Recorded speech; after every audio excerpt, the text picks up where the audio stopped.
נכון, ראש השב"כ מחלטר בג'וב בכל אחד? האיש שנתן את הצ'ק, קוראים לו יורם כהן. תשמע, אני חושב העובדה שמשה דיין מונה עכשיו לתפקיד בכיר. זה נכון, הוא נציב שירות המדינה. הכל כבר באמת יכול להיות. טל, אנחנו איתה. במכבי תל אביב כולם נראים נינוחים יותר כבר בשלב הזה, אבל רק בן אדם אחד לא ממש נינוח, וזה דיוויד בלאט. הוא לא רוצה לסמוך על השלשות לאורך זמן ולאורך כל המשחק, ולכן מסרטט לטל בורשטיין תרגיל פנימה עם איזשהו חיתוך של ליצון. במשך כל פסק הזמן פרקינס מעודד את החבר'ה וככה מצ'ופר את דיוויד בלו בכמה צ'פחות על השלשות הנפלאות שלו. תודה. מאצ'מן. שעון מרחוק של בלו, לא נכנס לבלו, עכשיו כבר עסוק בעצמו ובהשלשות. לא, בשבירת השיא שלו. הפעם ההגנה לראשונה מזה הרבה זמן הגיבה.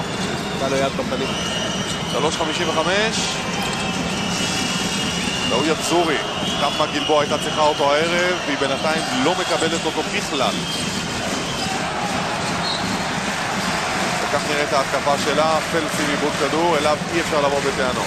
לא, אבל גוני צריך לחפש את קילינגסוורט. אתה יודע, דיברנו לפני המשחק, אחד האלמנטים היה העומק האדיר של מכבי בגבוהים. תראה, ללובין יש היום בעיה, קרטר לא מתפקד, על ביקס הוא לא ממש סומך. 0 נקודות, יבזורי 0 נקודות, יבזורי זריקה אחת לסל. אתה יודע, זה הישראלי שאמור לתת היום את האקס פקטור, תמיד מדברים בפיינל פורם הישראלים. אז מקל לא בתפקוד.